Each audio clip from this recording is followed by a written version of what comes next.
Um segundo ponto, uma segunda característica dessa ovelha é a sua insaciabilidade. Ela come de 7 a 8 horas por dia. Você já viu um bicho desse comer desse tanto? Não é possível. Não tem, mas não gasta, não passa, ninguém passa se empanturrando de comida 8 horas por dia.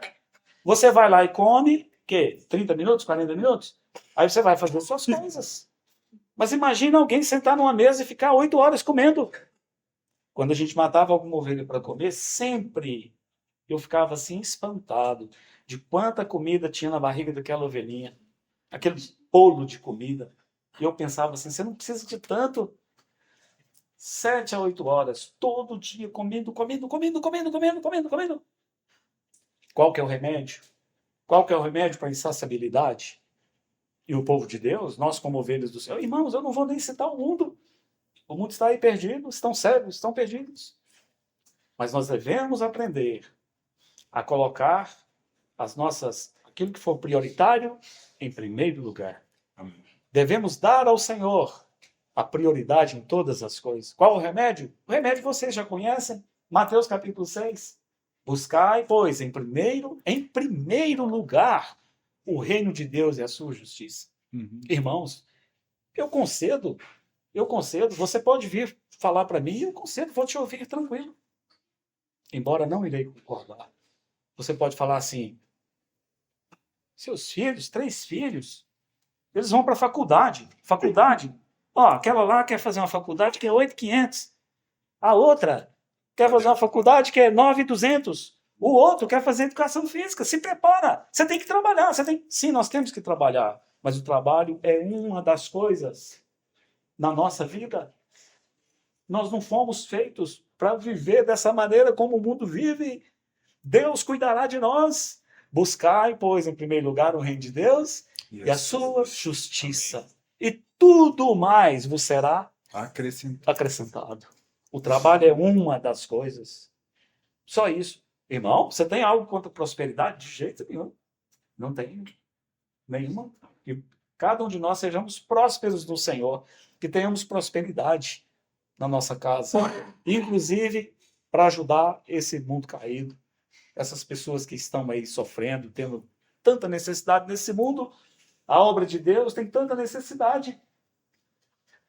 Eu me lembro, em 90, na década de 90, tinha um negócio, uma empresa, o Pager. Vocês lembram do Pager? Médicos usavam muito, né? Um antecessor do celular, o BIP.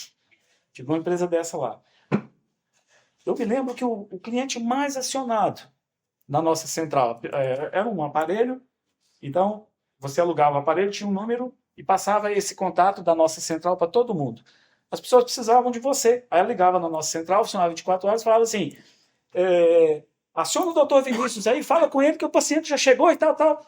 Tocava na cintura dele, a gente digitava, mandava o sinal, e aí num raio de vários quilômetros, tocava na cintura dele, ele pegava, paciente, tal, tal, chegou, e ele saía correndo.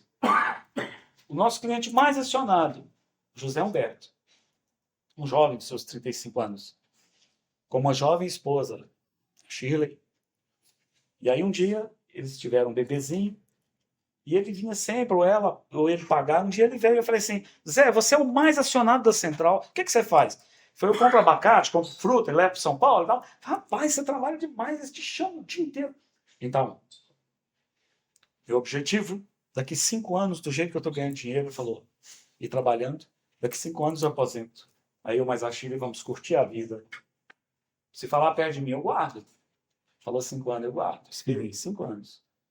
Encontrei ele um dia. Tabulei conversa com ele. Você lembra que você me falou isso? Não, não lembro. Você me falou desse jeito. E aí? Misericórdia, Léo do céu, estou trabalhando muito mais, Léo. Tá bom. E a Shirley, como é que tá? A Shirley me abandonou. A Shirley foi embora. Ela não aguentou o ritmo. Insaciabilidade. Louco. É assim que o Senhor chamou aquele homem lá. Ele não tinha lugar para colocar mais coisas. Louco. Ele não tinha propósito nenhum naquilo que ele juntava. A prosperidade que Deus nos dá. E eu oro para que Ele torne cada um aqui próspero. mas ele nos dá com um propósito. Nós devemos ser sábios. Porque quando partirmos, talvez a gente possa partir, como o Alexandre o Grande, segundo a história diz que ele partiu. O caixão dele, ele falou, fura 2 buracos, um de cá, e deixa minhas mãos penduradas de fora. Dizendo, cheguei de mãos vazias e vou de mãos vazias. Nós precisamos estabelecer como prioridade na nossa vida buscarmos o reino de Deus e a sua justiça em primeiro lugar. Não tem mais desculpas. Ah, irmão, mas se você conhecesse bem a minha vida, você tem um bom pastor. Ele disse que nada te faltará. Ele prometeu que cuidaria de nós. Então ele te dará sabedoria para que o trabalho ele seja apenas mais um acessório, mais uma ferramenta na sua vida e na minha. Uma terceira característica da ovelha é que ela é medrosa. Toda ovelha é medrosa. Depois vocês podem entrar no Google e colocar assim, ovelha desmaiando. 50 ovelhas, você entra no meio dela assim, com o saco na mão, caladinha assim, olhando assim, e de repente você abre o saco e fala assim, BUM! Elas começam a correr, o que acontece com elas, César? Ela desmaia de medo, ela cai assim, fica com a perninha dura assim, ó. A ovelha é extremamente medrosa. Ela é muito medrosa. Você não tem medo? Você nunca sentiu medo na sua vida? Ai, irmãos. Ai, irmãos. Quantas vezes eu me senti assim, totalmente desesperançado, com medo. Tanta coisa. Medo no trabalho, estava desempregado. E agora? Eu lembro um dia assim, chegando no limite. O Esas tinha quantos meses, meu amor? Da fralda? Poucos meses, né? 6 meses. E eu estava trabalhando com uma empresa e a empresa não me pagava. Rui, tem 2 meses, 3 meses, não me pagava. E era de irmãos. E eu falei, a empresa está com dificuldade. Se eu não posso cobrar do irmão, ele deve estar em dificuldade. O irmão ele esqueceu de me pagar. 3 meses. E aquelas dificuldades todas assim, um dia. E a gente foi para a fralda de pano. Cadê a filha do Antônio aqui? Filha do Antônio tá. Ela aqui, ó. Ela já usou fralda de pano? Não, né? Isso acabou, né? Fomos para a fralda de pano. Que as fraldas de pano, né? Aí começou a dar assadura nele e assava. E a hipoglose não consertava. E aí não tinha dinheiro. Aí um dia eu cheguei de manhã assim, que era tristeza, ele chorando toda a sala. Aí eu falei assim, querida, eu vou sair hoje, volto à tarde. Orei com ela, saí, eu trabalhava com vendas, peguei a moto e fui 15 quilômetros da cidade para uma roça do meu tio, e que eu ia quando criança. E eu fui, antes de chegar na roça, eu parei a moto e entrei no mato. E derramei o meu coração para o Senhor. Senhor, socorre, nosso filho, socorre. Senhor, como que nós vamos fazer? Senhor, tem misericórdia. E fiquei lá e voltei à tarde. Aí quando eu voltei à tarde, ela veio me receber meu abraço. Pegou pela mão e falou assim, vem ver o que o nosso Deus fez. Nós entramos assim no quarto e tinha o quê? Fraldas. Quantos? Um pacote? Sabe aqueles pacotão de atacadão? Sabe aqueles... Eu não sei se ainda vem, uns pacotão grandes, não era, Sérgio? Irmãos, eu estou falando de um pacotão grande, com vários pacotes menores. Estava, falou assim, um irmão mandou. Qual fralda, Sueli? Pampers. Irmãos, fralda Pampers. Deu bom, hein, Esdras? Fralda Pampers. Agora, para os que falam inglês aqui, se não souberem, eu vou ensinar essa palavra nova. O que significa Pampers? Poderia ser hugs, que é abraço. Seria maravilhoso se o meu Deus tivesse mandado a hugs e falar assim, não fica com medo, Adriano, vou te dar um abraço aqui. Não seria demais, Adriano? Mas ele mandou Pampers. Pampers significa mimo. Esse Deus que fica me mimando. Ele mandou um mimo para mim. Mimo. Eu vou te mimar, Sueli. Vou te mandar Pampers. E aí, teve fraldas para muitos dias. E o irmão voltei a trabalhar. O irmão falou, não te paguei esse mês, não. Eu falei, nem o outro. Aí veio aquele mundo de dinheiro. Graças a Deus. Medo, nós sentimos medo. Levi, a empresa vai fechar. Como que nós vamos fazer? E agora, e o sustento? Nós somos ovelhas tão medrosas. Mas o nosso pastor não tem medo de nada. Eu vou mostrar daqui a pouquinho para vocês. Ele pode qualquer coisa. E ele é um Deus que nos mima. Ele não pega as suas ovelhas e vai metendo cor nelas, dando paulada na cabeça delas. Não, não, não. Quando nós quebrarmos a perninha de teimosia, então ele vai nos carregar no colo. Não precisa ter medo de nada. Não precisamos temer nada. Absolutamente nada. A morte é algo que nos traz temor, que nos traz medo. É o desconhecido. Vamos entrar num desconhecido. E tudo certo. Mas não precisamos ter medo nem a morte. Há uma história bonita na história da igreja, há um fato bonito. Um irmão chamado William Grimshaw. Esse irmão, ele serviu a Deus na geração dele, pregou. E quando ele estava para morrer, ele chamou o filho dele, que era um cachaceiro, um homem perdido, um blasfemo, chamava John Grimshaw. E o pai, santo, temente a Deus, o pai no leito de morte chama o filho dele. John, senta aí. Senta aí. Disse, meu filho, eu estou morrendo, você sabe disso. Sei, papai. Meu filho, eu sei para onde eu estou indo. Mas se você morrer hoje, você sabe para onde você está indo. Sei, papai. Então, conserta a sua vida. Morreu. Esse John, ele era um homem dissoluto, um beberrão.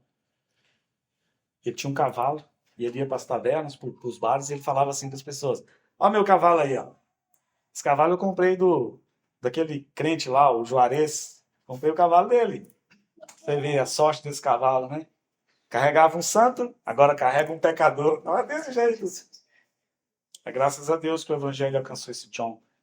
E no dia da morte dele, os irmãos vieram cantar hinos e confortá-lo. E ele olhou para os irmãos e disse assim, irmãos, imagina a cara do meu pai quando ele vê que eu também entrei no céu.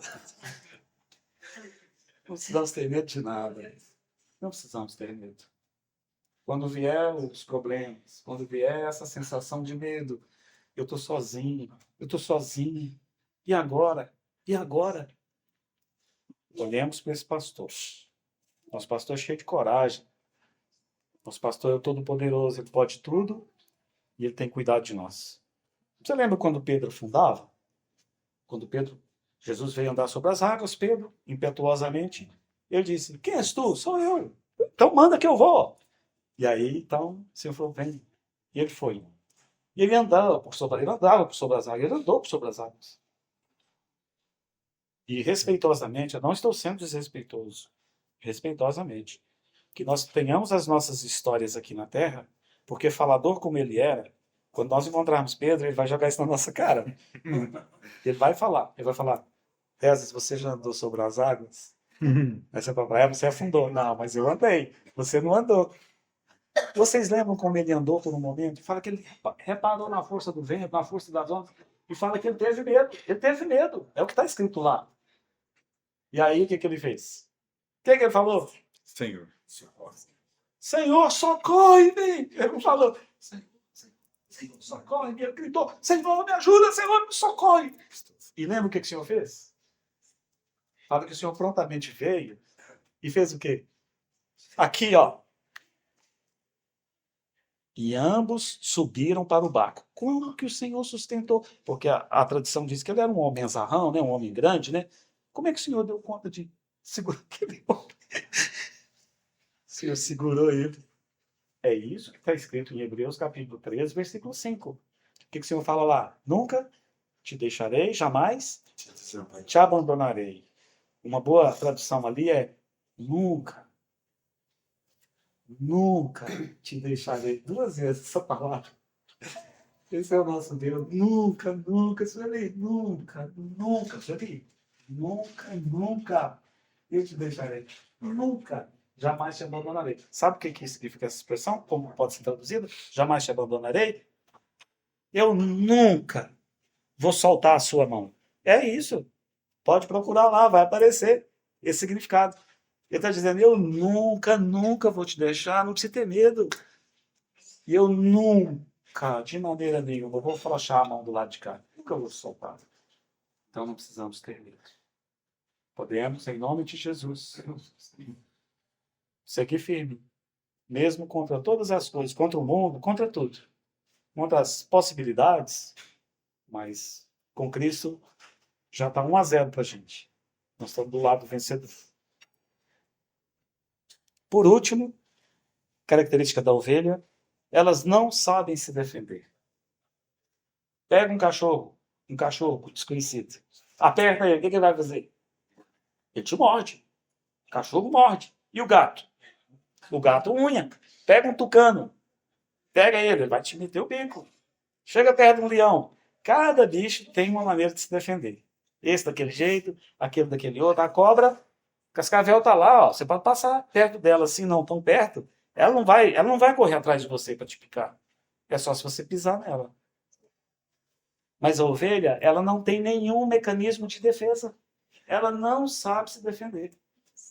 Nada. Ela não sabe morder. Ela não sabe dar uma cabeçada. Dar cabeçada é o macho. O macho, ele dá a cabeçada. Dependendo de uma circunstância, ele dá a cabeçada. Mas a ovelha não dá cabeçada, não sabe se defender. Ela não sabe dar coice.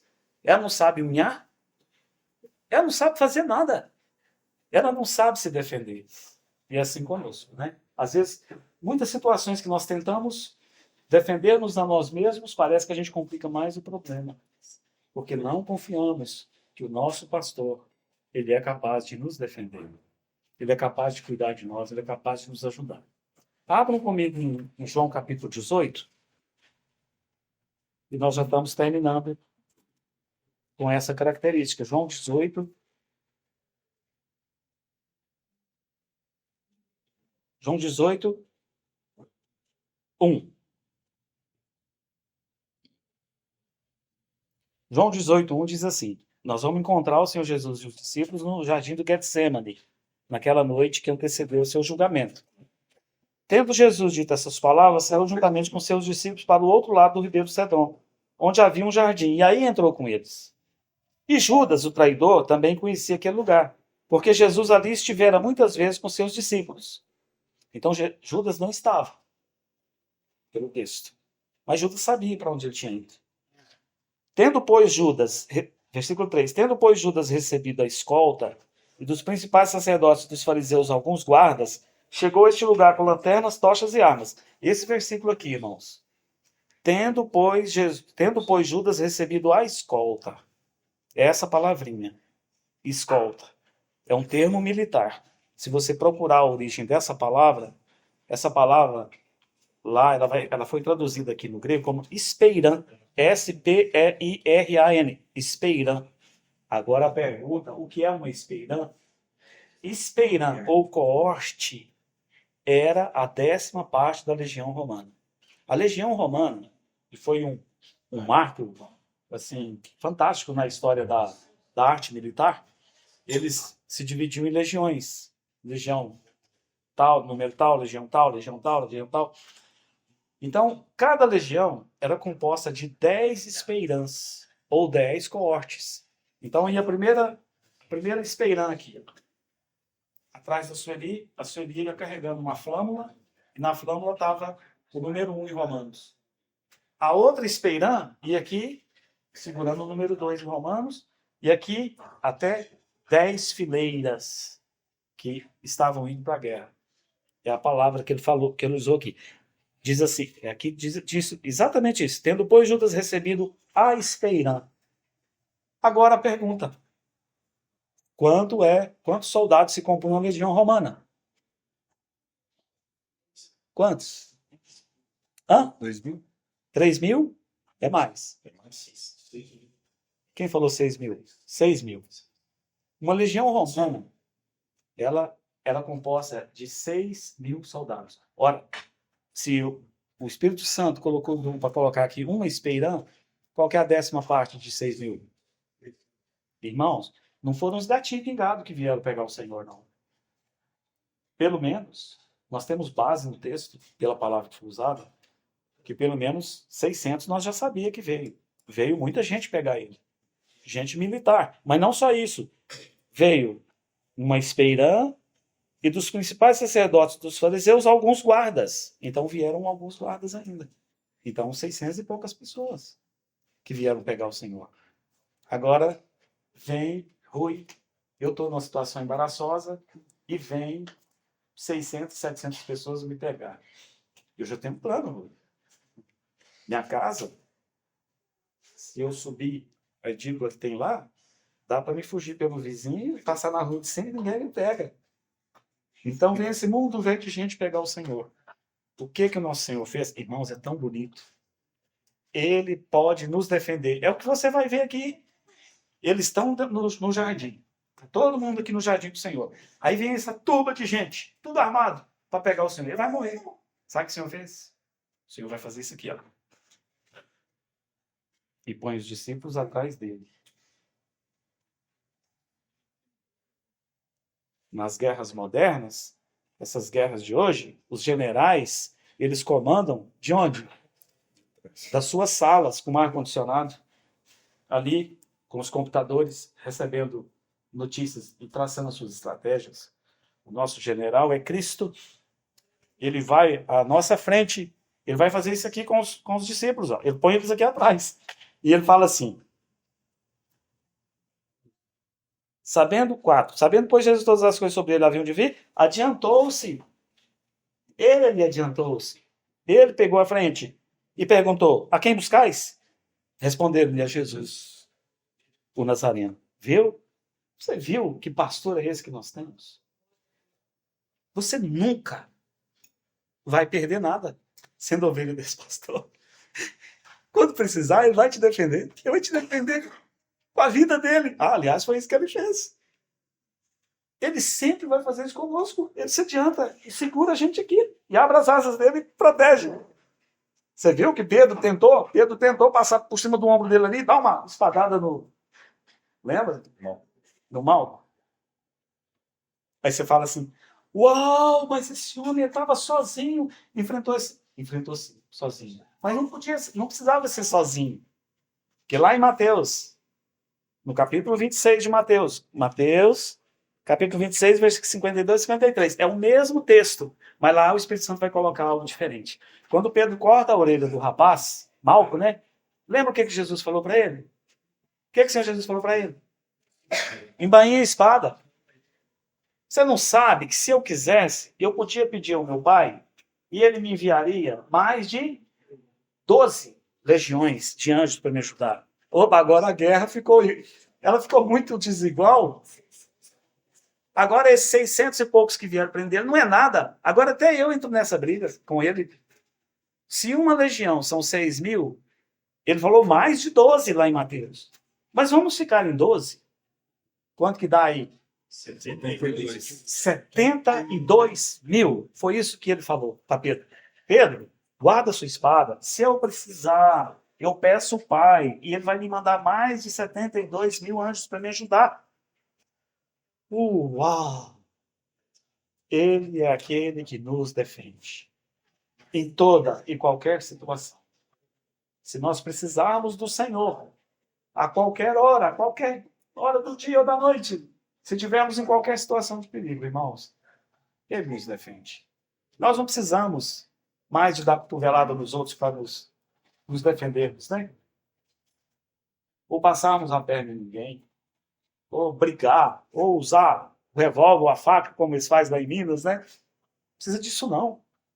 Você tem uma situação, você tem alguma dificuldade, tem alguma coisa na sua vida, está precisando? O Senhor Jesus, Ele é o nosso bom pastor, Ele nos defende. Então, que privilégio. Irmãos, não há privilégio maior do que estarmos aqui como ovelhas do Senhor. Não é maravilhoso isso? Ele ter nos colocado no seu aprisco. Nessa manhã, por que estamos aqui? E aí vai mais uma qualidade da ovelha, tá, irmão? Nós estamos aqui porque uma das qualidades da ovelha é que ela é um animal que vive em bando. A ovelha, ela só vai sobreviver se ela estiver junta umas das outras. Ovelha é um animal em bando. Eu tinha algumas lá e foi acabando, vendendo, que eu queria acabar com elas. Sobrou um macho, o tuco. E ele tinha uma certa raça nele. Eu falei, esse aqui eu vou esperar crescer mais, vou vender. Ele ficou sozinho. Eu não me atentei para esse detalhe. Mas a gente tinha umas vacas lá. Meu padrasto tinha vaca lá. Sabe o que aconteceu com o Tuco? Depois de um tempo sem ovelha? Foi o primeiro das vacas. Ele se tornou parte das vacas e do boi. Ele se tornou um boizinho na cabeça dele. Ele começa agora a agir como um boi. Porque tínhamos um boi lá, um boi giro, o diamante. Mas o diamante se tornaram muito amigos. E ele foi perdendo a característica dele, a identidade dele. Ele foi esquecendo que ele era uma ovelha. E agora, na cabecinha dele, ele agora pertence a um outro time. Agora ele não é mais daqueles ali, agora ele é das vaquinhas e dos bois. Um dia, o boi do vizinho entrou para brigar com o diamante. E ele viu aquele negócio lá, ele não pensou duas vezes, ele entrou assim com tudo, um trenzinho de nada. E ele entrou com tudo e juntou ele o diamante e pôs o boi do vizinho. Que tristeza, não é? É tão triste. Quantos do povo de Deus que não têm valorizado a comunhão? Eles têm perdido a sua identidade. Nós estamos aqui por quê? Por causa de churrasco? Sim, também, né? É brincadeira. Nós estamos aqui por causa do Senhor. É porque amamos o Senhor e não tem nada melhor do que isso aqui. O que pode ser melhor do que isso aqui? De estarmos juntos, trocando experiências, vendo as vitórias, as derrotas, as dores de cada um, nos confortando mutuamente. Nós somos um animal de bando. Alguns falam assim, não, eu vou reunir em casa. Porque reunir é muito difícil. É difícil mesmo. A igreja é um canteiro de obras. Tem prego para todo lado, tem martelo caindo lá de cima. Põe um capacete da salvação. Pode cair alguma coisa, uma tábua lá de cima. É um canteiro de obras. Mas um dia você vai gostar do produto final. Quando tiver tudo pronto, você vai falar, uau, que coisa linda, que casa linda. Então que o Senhor nos ajude, irmãos. Olhemos para Ele. Ele é o nosso bom pastor. Vamos ler juntos o Salmo 23? Irmão, só um detalhe que eu queria falar. Pode falar. Versículo 6. Os soldados. Sim. Quem buscar? Sim. Sou eu. Eu sou. Aqui diz assim o versículo 6. Quando o povo disse, sou eu, recuaram E e caiu. caíram por terra. Os 600 e todos que estavam lá. Caíram, né? Não fala a quantidade aqui, eles caíram tudo de medo, né? Recuou e caiu em cima dos outros, né? É, também. Bonito, né? Vamos terminar lendo o Salmo 23 todos juntos, irmãos. Mesmo que hajam versões diferentes. Vamos ler com essa realidade em nossos corações, Madalena. O Senhor é o seu bom pastor. Madalena, Ele nunca vai soltar sua mão. Pode ficar tranquilo. Nunca vai te deixar.